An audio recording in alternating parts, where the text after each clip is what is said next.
Hello, everyone, and welcome. Thank you all so much for joining. I'm so excited to dive into today's webinar. We have a really great program planned, tons of updates that we have to cover, so I can't wait to get into it. While we give folks just another minute or two to join, I'd love for everyone to be sure that they're able to use the question box feature in the GoToWebinar app.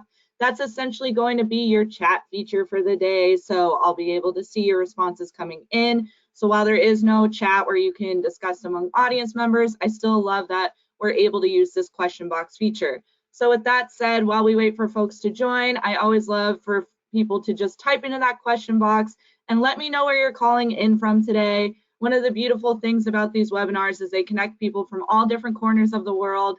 So just type in there, say hello, say where you're calling in from, and I'll call out some of the responses.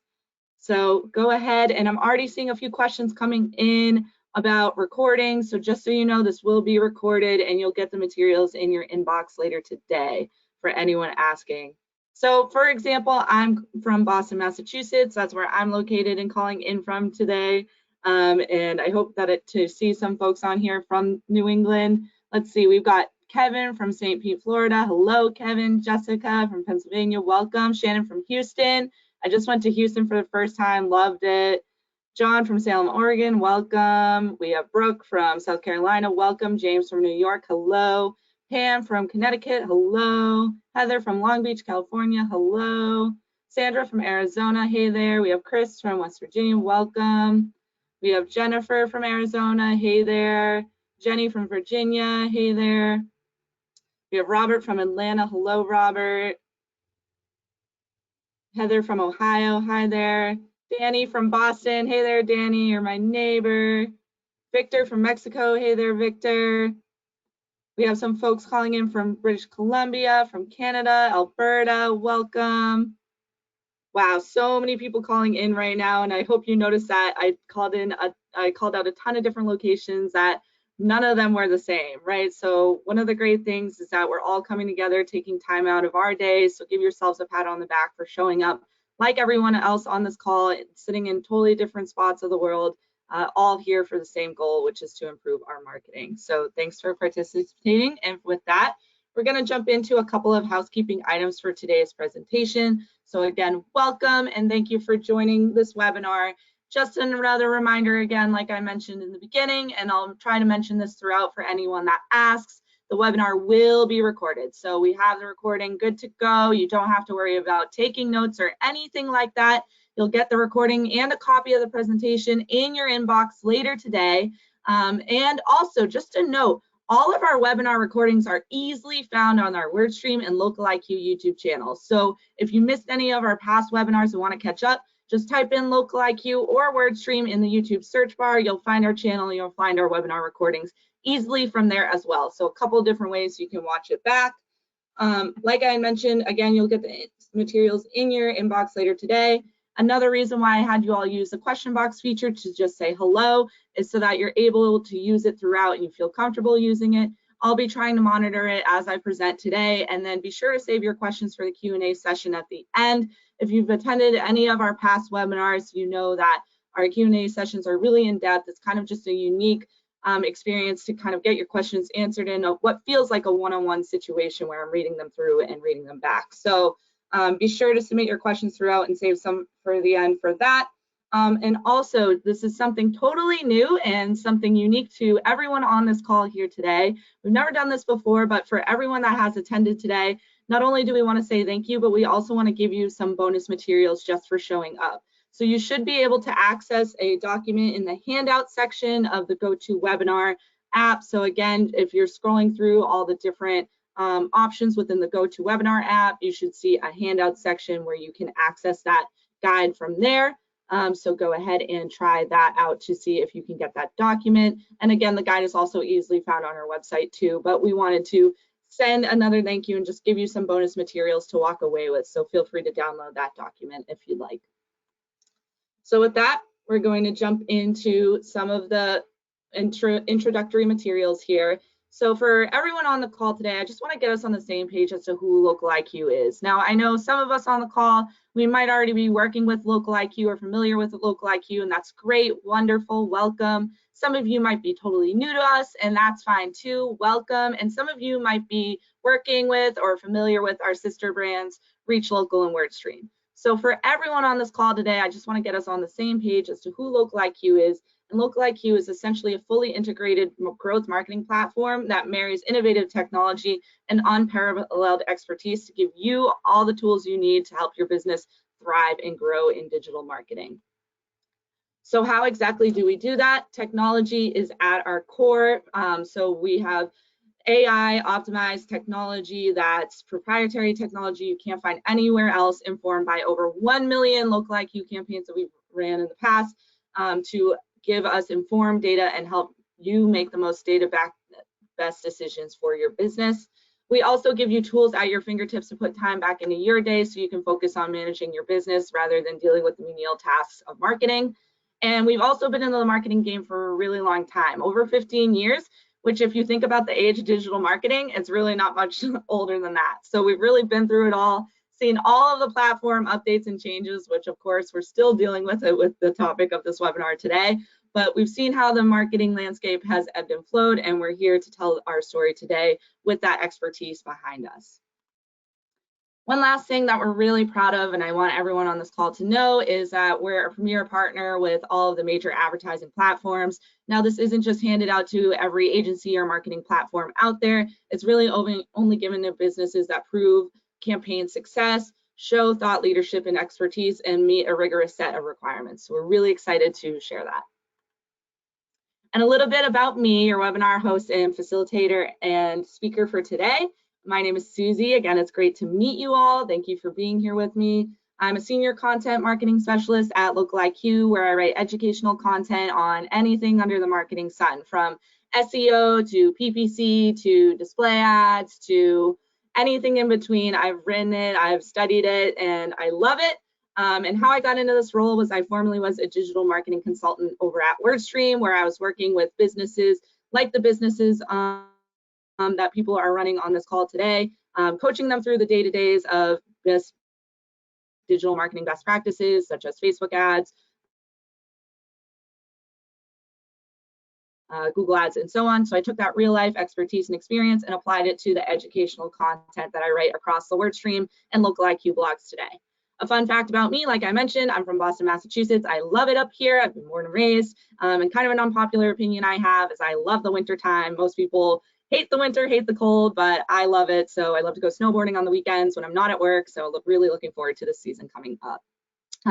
You can find me on LinkedIn and Twitter. I do share out any articles that I'm really excited about, any upcoming events from Local IQ and WordStream and so on. Also, feel free to find out more about Local IQ and WordStream. A really common question that I get asked is, where can you just get more information on the topics we cover on this webinar? If you ever feel like you need more time with any of the topics we cover, which is completely understandable because it's only an hour, we're going to fly through a lot of information. Definitely check out the Local IQ and WordStream blogs. We cover everything we cover in these webinars, super in depth on there, so you can take as much time as you want to really study any of the topics. Also, be sure to follow us on social media. You can find Local IQ on LinkedIn, Instagram, Facebook, Twitter, and YouTube, and also on WordStream on LinkedIn, Twitter, Facebook, and YouTube as well. We share out any future events, so if you want to join more of these webinars in future, definitely follow us to stay tuned with that. We also alert advertisers about platform updates, share any interesting articles, and so on, so definitely check us out. So if you've attended any of our past webinars, you know I love to keep our attendees on their toes. So I'm just going to warm you all up with a quick pop quiz. I want you to type into that question box again and answer this question here with your response. Let me know what change from Google or Facebook has impacted your business the most. It could be any platform changes that you've noticed this past year, in the last couple of years, any sort of update that you remember, really shaking up your advertising. And maybe some of us on this call are advertising pros, and we haven't felt some of the changes that have been rolled out on these platforms. That's okay too. I'm going to try and make this webinar as accessible to every and all level, whether you're totally new or super advanced. Definitely be sure to put into the chat what your experience is so far. I'll call out some of these responses. So Jennifer says keyword match types, totally understandable. Ruth says GA4, and so does Oliver. He says GA4 as well. That's a popular answer, which I totally get. Mark says the removal of lookalike audiences. I definitely feel that. Karine says special ad category changes. Definitely, we have felt that for sure. Jessica says P Max campaigns. For those of us who don't know those, Performance Max campaigns are a new campaign type from Google Ads. Definitely a big update there too. Tish also says keyword matching has been expanded and they're so keyword driven, so definitely feel that. Eric says he doesn't currently advertise on either platform, and that's okay too. So again, everyone's going to have a different answer and a different experience. Tons of other different responses coming in, and thanks for participating in that pop quiz. I wish I could read out all of your responses, but if you did notice from some of the few responses that I did call out, they were all different for the most part, right? So everyone's going to have a different and unique experience when it comes to advertising online, because every business is unique, right? So I want you all to keep that in mind as I'm talking through these updates today and providing these, recommendations or these tips or whatever it may be. Think about how that can apply to your own unique situation. So while I'm going to try and give some generalized advice and tips, always it's going to be dependent on what your unique situation is and what your unique business needs are. And that's okay. So I just want us to thought that would be a good intro into that topic. So let's quickly go over our agenda. Pretty sweet and simple here. We're just going to go through the biggest updates, but let me tell you, they're a doozy. So we are going to talk about Google first, since that's the ultimate platform for a lot of businesses. And then, of course, talk about Meta, which is, of course, formerly known as Facebook. I still don't think I fully have gotten used to these new platform names, between Twitter changing to X and Facebook changing to Meta. But we know what we're talking about here. And then, of course, I'll leave you all with some key takeaways, some thought starters, so that you feel like you have the tools you need to go forth from this webinar and optimize your advertising accordingly. And like I mentioned, go through that Q&A. So since we, again, just have an hour here, I'm going to fly through some of these changes. Let's get started. So again, these aren't in any particular order, and I just feel like warning you all of that now. It's not that any of these updates or changes are going to be particularly more or less impactful. That's what I meant when it says it's going to really depend on your business and your unique needs. Some of these might impact you depending on your advertising strategy. Some of you might need not to worry about it at all. And I'll try to give that context throughout, but I just want you all to know, it's not like we're favoring or thinking one specific change is going to be bigger or more impactful than the other. This is more just a roundup of everything we think are the most important of all the different changes, because the platform updates all the time, and really what we think you should all know. So getting started here, we did see earlier this year the launch of the Google Ads Transparency Center. So this is a pretty mild update here, where it's not really going to impact anyone's advertising.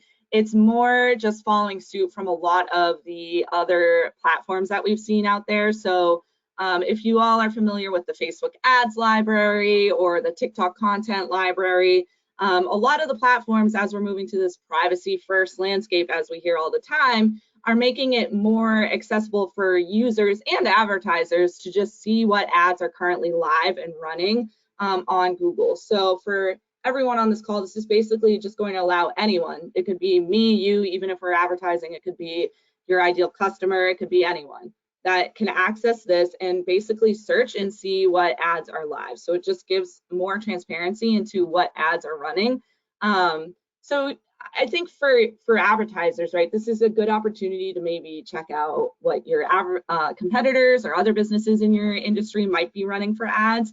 Could maybe give you some inspiration for new ads. Again, not a major thing, but just something for us to be aware of. All right, the next one that is rolling out and is continuing to roll out even now is the deprecation of different attribution models. Now, for some of us on the call, again, I know some of us might be beginners here, and that's okay. So basically, attribution models are how your conversions are going to be credited. So how all the different actions that lead up to that conversion from your ad gets weighed, right? So we know that the consumer journey now isn't super straightforward. They might see the ad, click on it, and then bounce, and then see a display ad, then click on it, then convert, yada, yada, yada. So how do you decide which click is going to get credited that conversion, which ad is going to get credited that conversion? That's all dependent on your attribution model. Now, formerly, before this update, there was a lot of different attribution models that advertisers could choose from. And it wasn't necessarily like there were some that were better than others. Again, it was more just dependent on what was a priority for you in your conversion tracking. But there were some that were pretty popular. And the two that are remaining are still arguably the most popular. In fact, less than 3% of advertisers have used these other attribution models that they're actually sunsetting, which was kind of Google's reasoning for this update. So if you're unsure of what attribution model you're using, the odds are, based on the fact that less than 3% of advertisers have used these other models, you're likely on last click or data driven already.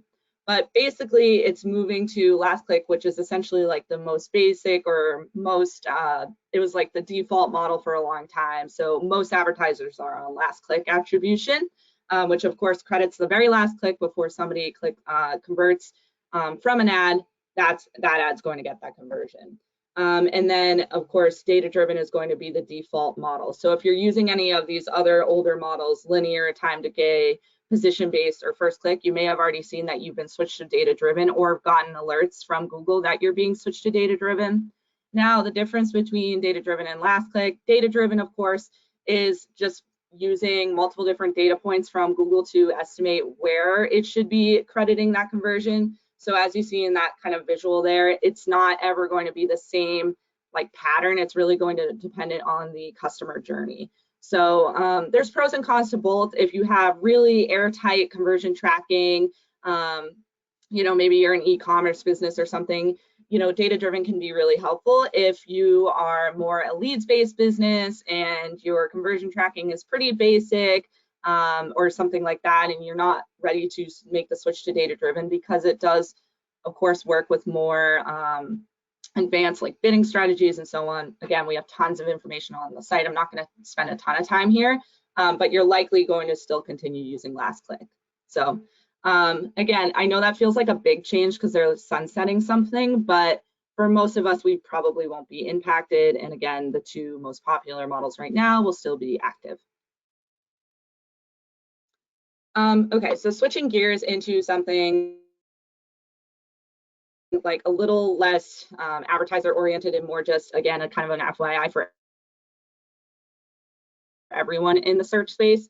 I think we've all heard about this at this point. Of course, AI is everywhere these days when it comes to these platforms. So Google introduced the search generative experience, or SGE, and that's basically generative AI, or AI that creates content for us automatically, copy, written results, things like that, is providing that for the search user. So basically it's using AI to kind of create like a more conversational tone, fully rounded search result rather than just listing different websites. Of course, that's going to, there's going to be pros and cons to it, right? So potentially it's going to give your business more opportunities to appear because it's going to pull more information than the user like initially was searching for, likely. So it could be pulling information from your business that way. But at the same time, I mean, look at this SERP. It's taking up a lot of space. It's directing the user down a certain journey. So you need to make sure that your ads in your ad rank is airtight so that you continue to rank high to combat kind of the search generative experience here. Again, have a huge post on that too, so definitely check it out on the WordStream blog. This other update here were the introduction of automatically created assets. So these have been rolling out for a while now. Again, kind of Google just making it easier and easier for advertisers to create content, which is good.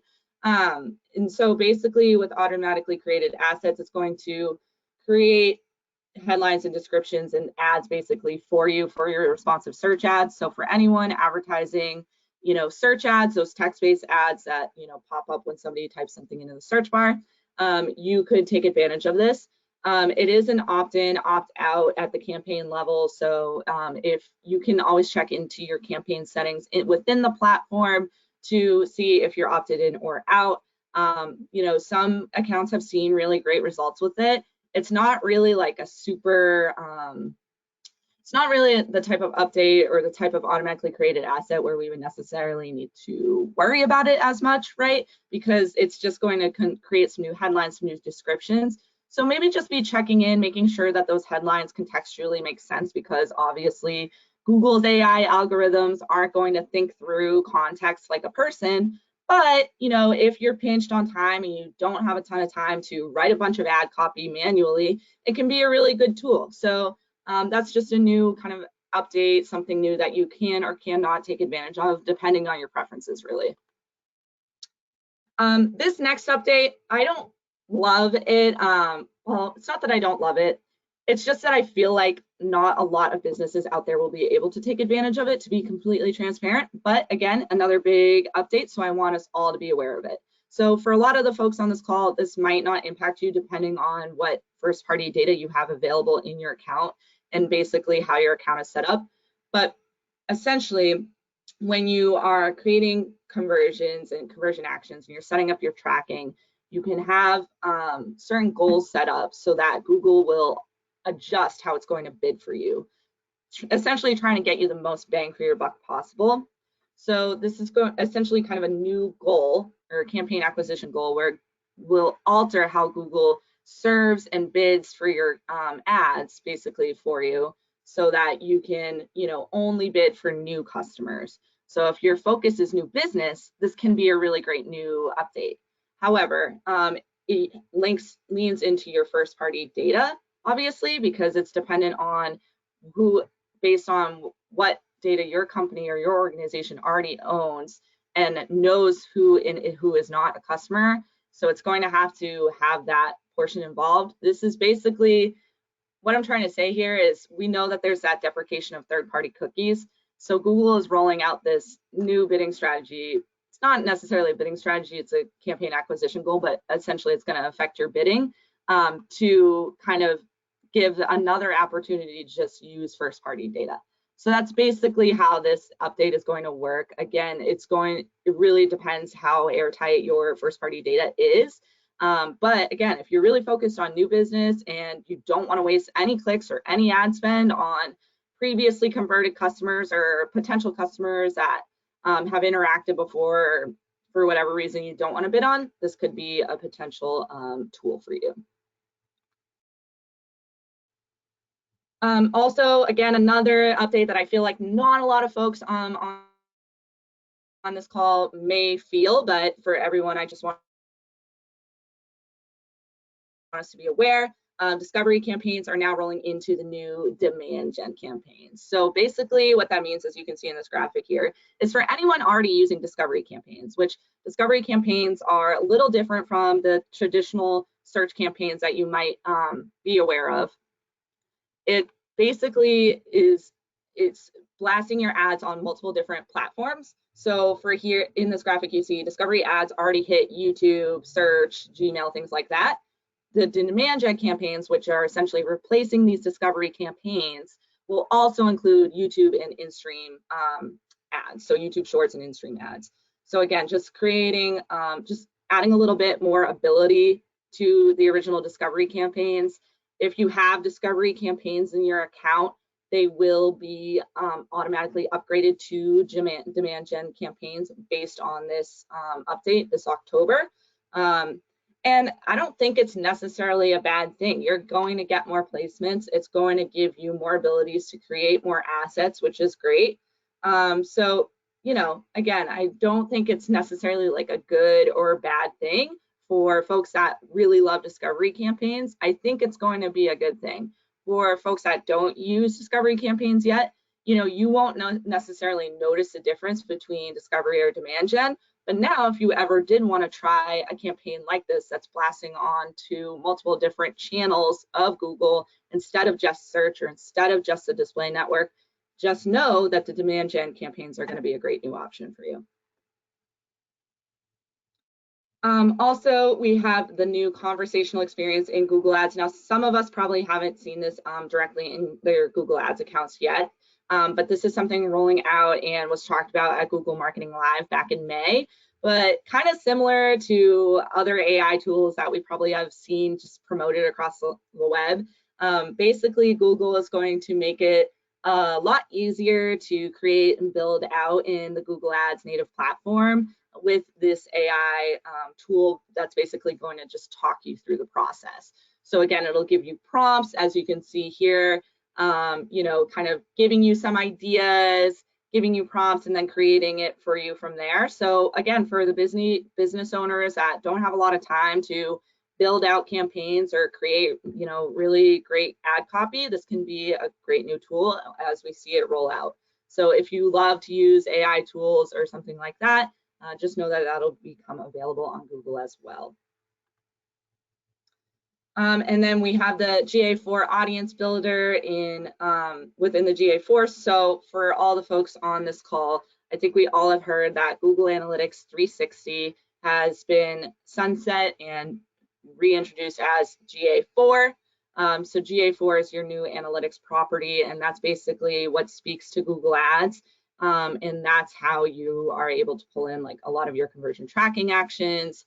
If you wanted to see your Google Ads performance against like your organic performance, you would go into GA4 for that. The reason why I am kind of explaining that, because I know a lot of us on this call are probably really familiar with Google Ads and GA4 at this point, is just because I want people to remember that GA4 isn't the end-all be-all entity when it comes to reporting. Google has a ton of different, you know, reporting capabilities, and Google Ads itself has pretty solid reporting capabilities. So I feel like for a lot of advertisers, they end up just using Google Ads reporting versus like GA4 reporting instead, specifically for PPC. Obviously, if this were an SEO webinar or an organic-based webinar, it would be a different story, right? But I just wanted to say that before we get into this, because again, if you feel like you're not really leaning into GA4 too much, that's okay.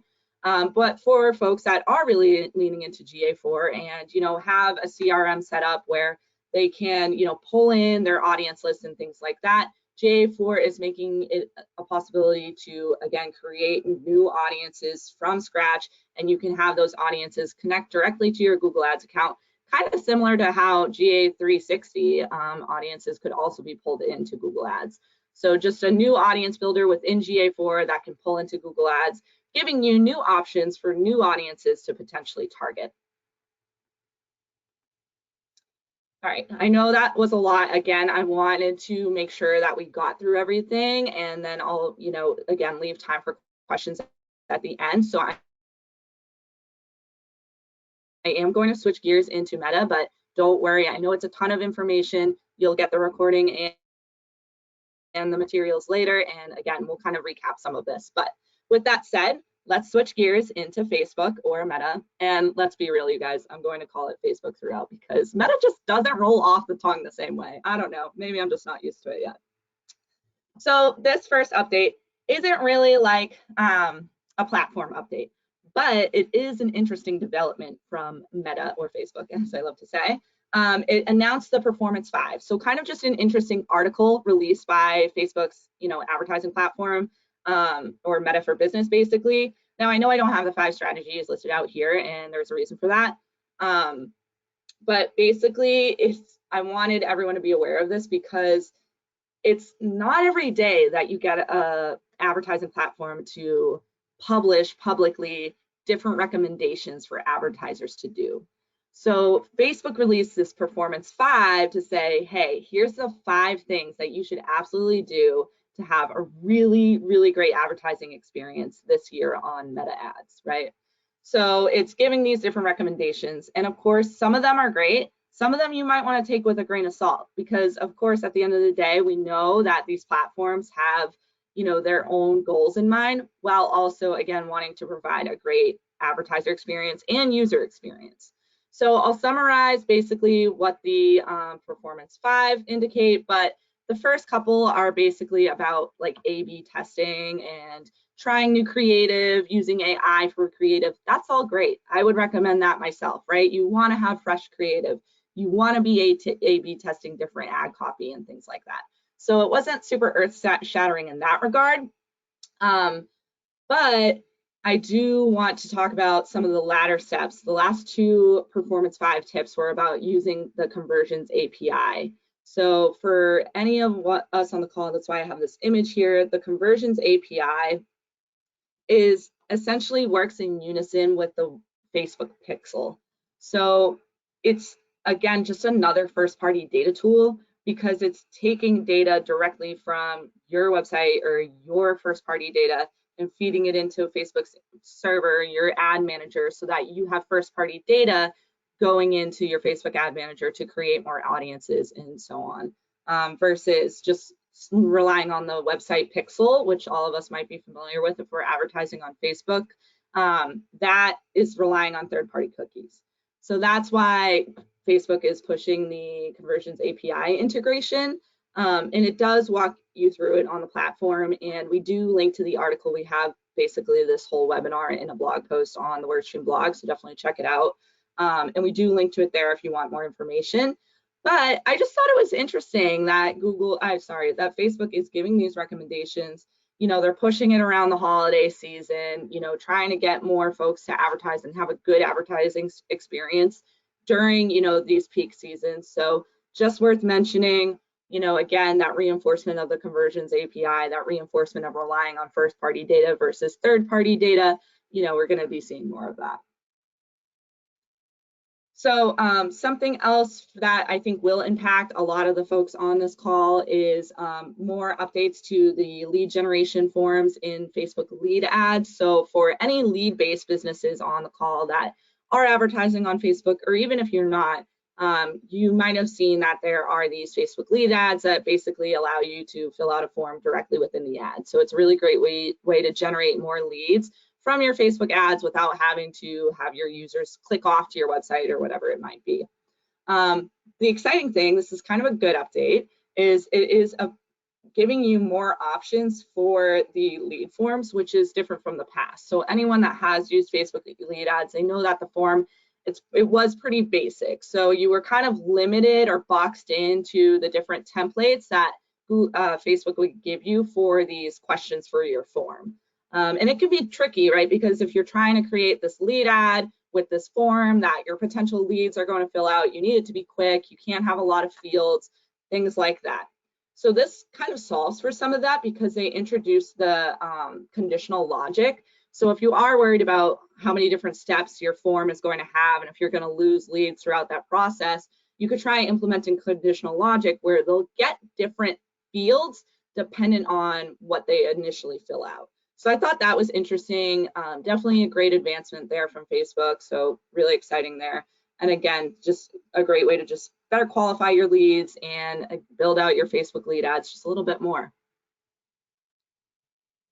We've also seen expansions and additions to Facebook and Instagram Reels. Of course, when I'm talking Facebook advertising, I'm talking Instagram advertising too, because you can't necessarily advertise on Facebook without going through the Meta Business platform.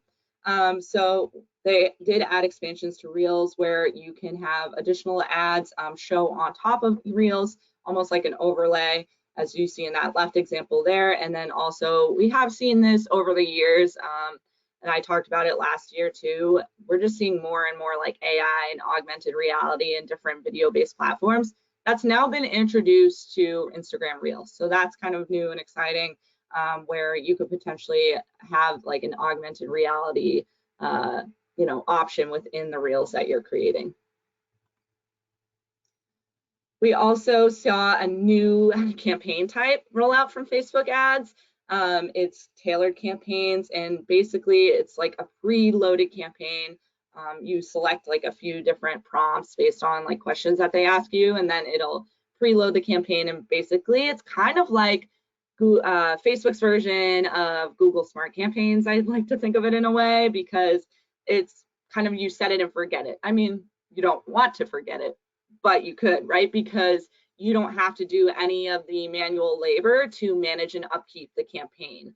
Now, take that as you will. I'm not going to be biased as to whether or not you should or should not have manual control over your account. I do think in this day and age, which is different from years past, it is going to be dependent on your unique needs. But for the folks on here that don't have a lot of time or aren't totally sure how to advertise on Facebook ads, this can definitely be a good option. You definitely want to keep your eye on it. That's why I said you don't want to set it and forget it. Is even if you're going to just sit back and let it run, of course, keep your eye on it, see how it's performing, especially since this is a new feature from Facebook ads. But I do think it's new. It's something different from Facebook ads that we haven't seen before, that we have seen on other platforms such as Microsoft ads and Google ads with smart campaigns, performance max campaigns, et cetera, all those kind of like self-run or Google run campaigns. This is basically Facebook's version of it. So really interesting, cool that it's like preloaded and tailored to, your specific needs or your choices there. But again, going to be dependent on your needs. So also a new content and control, so brand suitability or content controls. I included this fun little anecdote example here of how we have seen this go wrong in real life before, the day and age of all our online advertisements. So basically, to give context to this update, before this update, you didn't really have any control over like where necessarily or next to what necessarily your Facebook ads would show. So similar to how on Google, if you're familiar, you could have certain types of like content exclusions where you wouldn't want your display ad to show on pages that were associated with a certain type of content. Basically the same idea here, where you can now select that to not have your ads shown next to content associated with certain brands or content, associated with certain sensitive topics. So if you are in a sensitive advertising category, this can be a really great tool. Or like in this example here, if you definitely don't want to be a health-based advertising company, advertising right next to like a fast food company, right? So not that fast food is necessarily unhealthy. I mean, I'm sure that's a subjective take, but really depends, but just an example, right? So just for anyone that is in a highly sensitive category that is worried about what they're showing up with or what they're showing up next to, really cool, really new. Also good for businesses out there in really highly competitive industries. If you don't want to show near your competitors, you should have controls for that as well. So pretty exciting. All right, I know that was a lot, even though it was just a few updates from each platform, it definitely feels like a lot of information, which I understand. With that, I'm going to give you all some thought starters, some almost like action items that I want you to walk away with and feel like you're empowered to optimize your advertising as much as you can.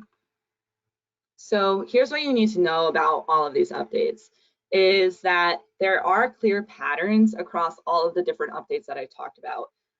A lot of them are leaning into automation. A lot of them are leaning into first-party data. So take this as your sign if you haven't felt comfortable with automation or automatically created, content or AI or automatically ran campaigns. If you haven't felt comfortable with that yet, start familiarizing yourself with that. Start feeling more comfortable with it, because it's definitely not going away.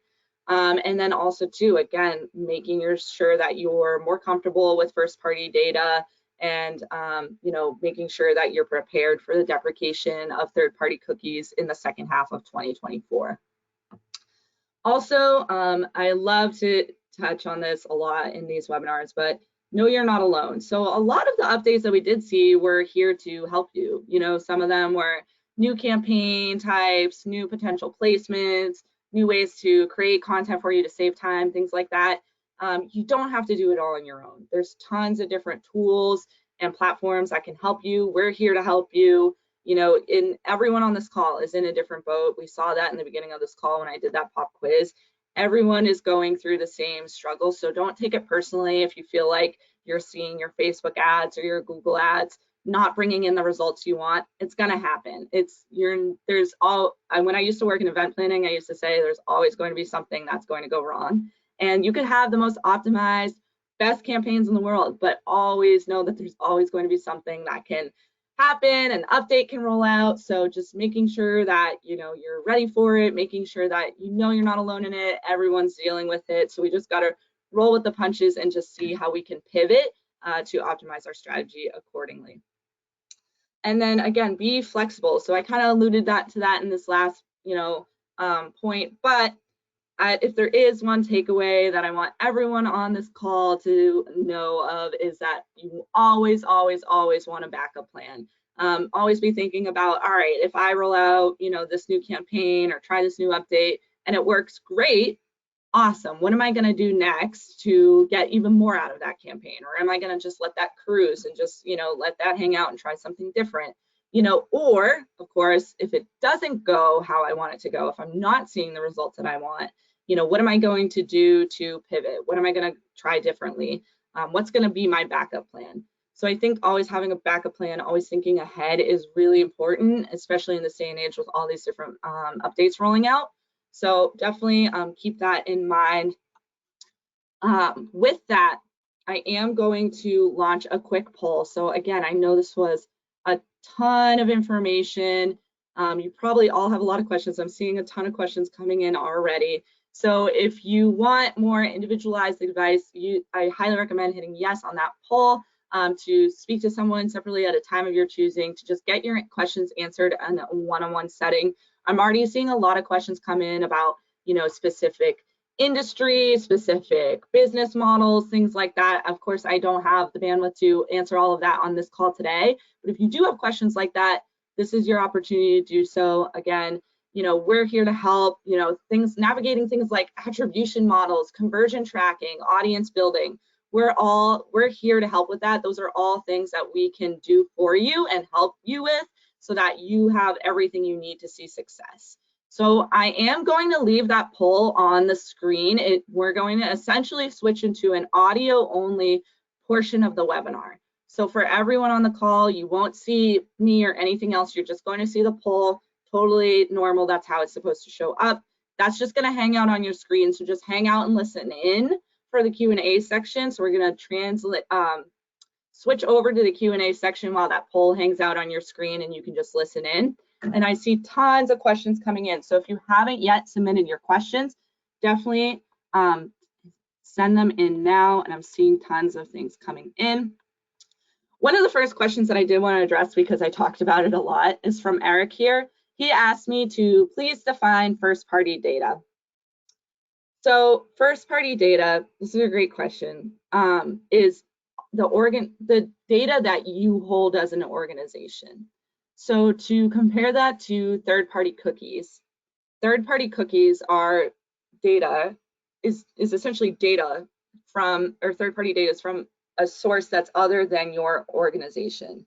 So any of the data that you own as a company that comes from, that you collect like off your business or off your website, that's an example of first-party data, right? Any of the interactions that a user has on your site, that's your data, that's your first-party data.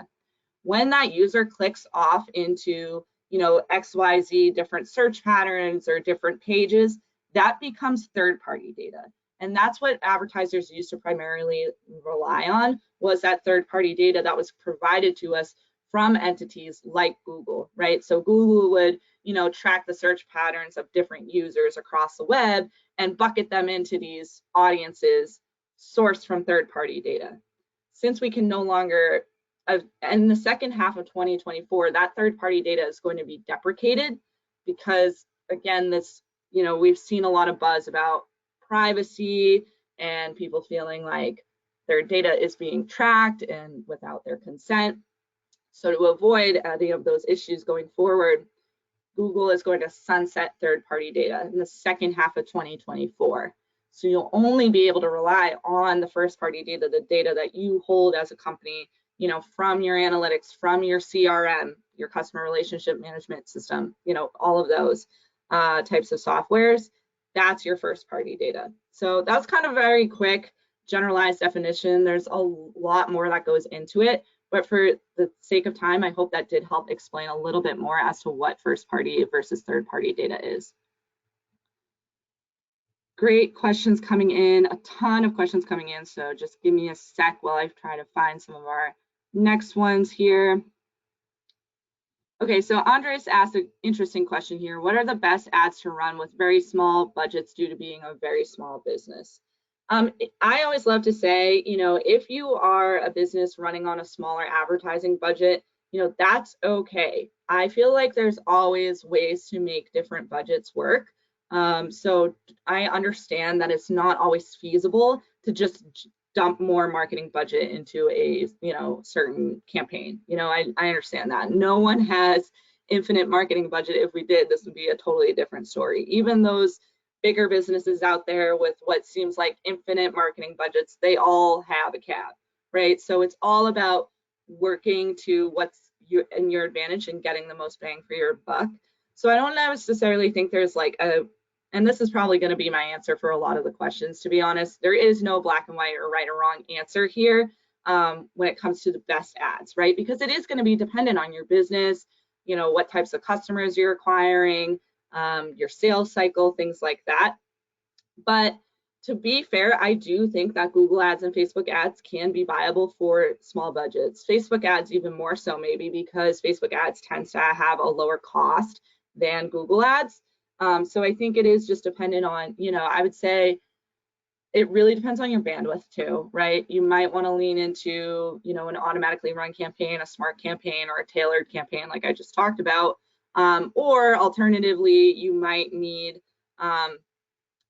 want to try out something a little more advanced with manual control, so you have more control over your spend and your bids. So I often see a lot of small budgets start on like, a very manually controlled small campaign, and controlling their bids and controlling their spend just, very tediously, so that they can keep on their spend targets, which is fine. If that is what you need to do to meet your smaller budget, that's okay. I would also say for advertisers with a smaller budget, a really, really important thing is just making sure that your goals and expectations are clear up front. So what I mean by that is if you have a $10 daily budget, that's totally fine. But if your average cost per click for your industry is $10, that's also fine. But what that means is you're only going to be able to afford 1 click a day. Also fine. But that 1 click better convert, right? So, and that's okay. If you need to, work in those small steps, that's fine. Just set that goal, right? So maybe you're working towards, 1 click a day even. I mean, that's a very small basic example. I don't think any of us here are going to get 1 click a day, but that's just an example of how you need to set your expectations according to your budget. And as you start to build up more clicks and as you start to get those conversions slowly but surely rolling in, and it will be a slower process for a smaller budget, and that's okay, then you can start building out a little bit more. You'll have a little bit more historical data to lean into some of the more automatically created or optimized options, things like that. So I won't, spend a ton more time on that question, but I do think it's a very valid question, and I thank you for asking it because I love talking about that. Leslie asked, what is a good source that we can use to learn how to navigate GA4? Great question, Leslie. We have, there are a ton of resources out there around GA4, and if you feel like you're struggling to navigate GA4, you're not alone.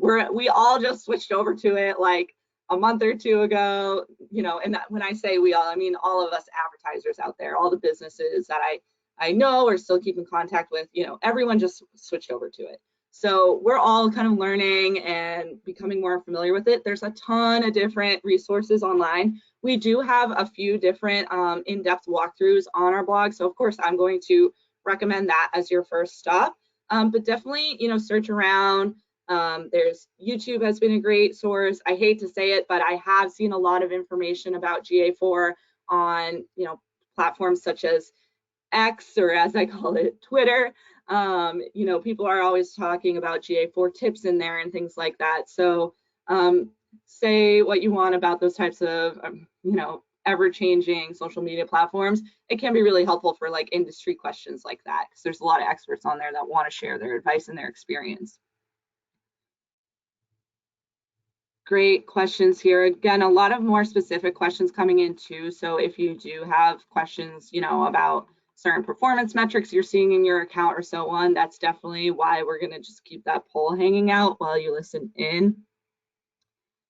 All right, so someone else asked, a team in my company is dedicated to manually managing search keywords. Is there an automated way to manage broader match? Okay, so here's how I'm going to take this question. So someone is basically saying that they're manually managing all their search keywords right now, which can really start to add up. As much as I don't want it to add up, right? We want to keep the number of keywords that we're using lower, right? So it's easier to manage. But, you know, I understand there's some core terms that we need to lean into, you know, over time. The other thing I will say, though, is with the rule of close variants and the improved match types, where Google is matching more contextually to searches based off your keywords, you probably don't need as many keywords as you might think. So that's something to keep in mind too, because a lot of your core terms are going to, you know, take the brunt of the traffic. So having those additional variations is just going to make it harder for you to manually manage. But a lot of people still do manually manage your keywords.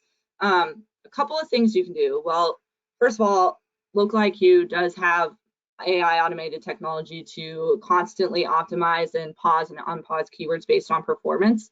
So definitely check that out. We have some information about that on our site. But I would also say that you can also create automated rules.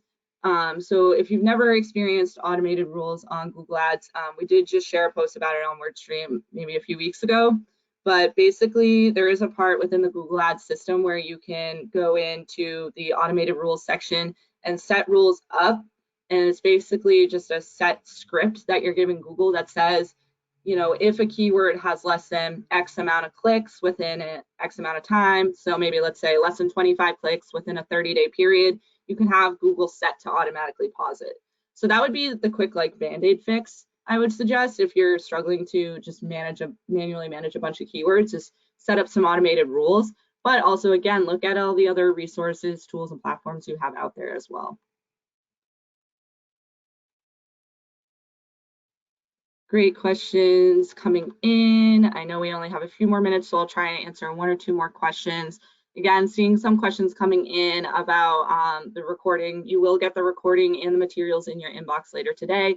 And again, friendly reminder that you can find all of our webinar recordings on our YouTube channel. Oh, Caroline asked a good question here. She asked, what's the best way to navigate the advanced verification process for Google Ads? So I know a lot of advertisers are going through the Google Ads verification process right now, which is, again, something that we can help you with here at LocalIQ.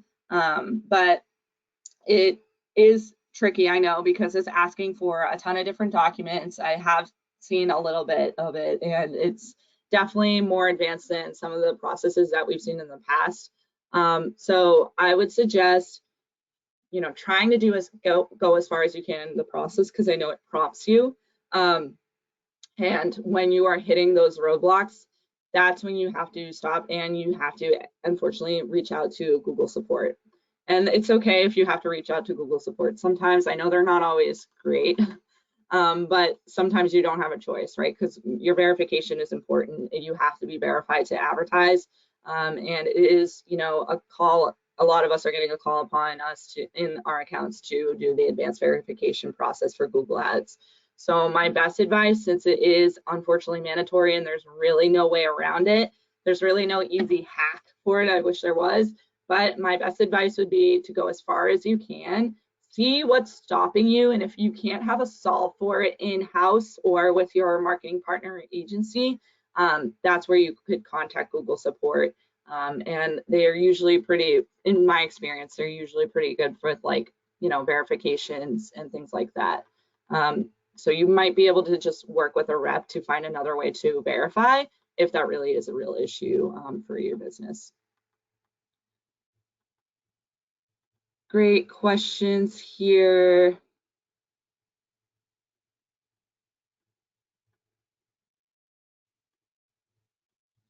Lisa asked a question, what is the difference between the Facebook Pixel and the Performance 5? Just to clarify, the Facebook Pixel is basically, it's basically the entity that handles all of the conversion tracking for your Facebook ads. So the Facebook Pixel is that, you know, plugin that plugs into your website, into your analytics, that's able to track the conversions that you want to pull into Facebook ads. So the Facebook Pixel has been around for a really long time and is basically a requirement to advertise on Facebook because you need it in order to attract conversions. The Performance 5, just to clarify, that was just an article published from Facebook recently that suggests different tips for advertisers. So just clarifying there.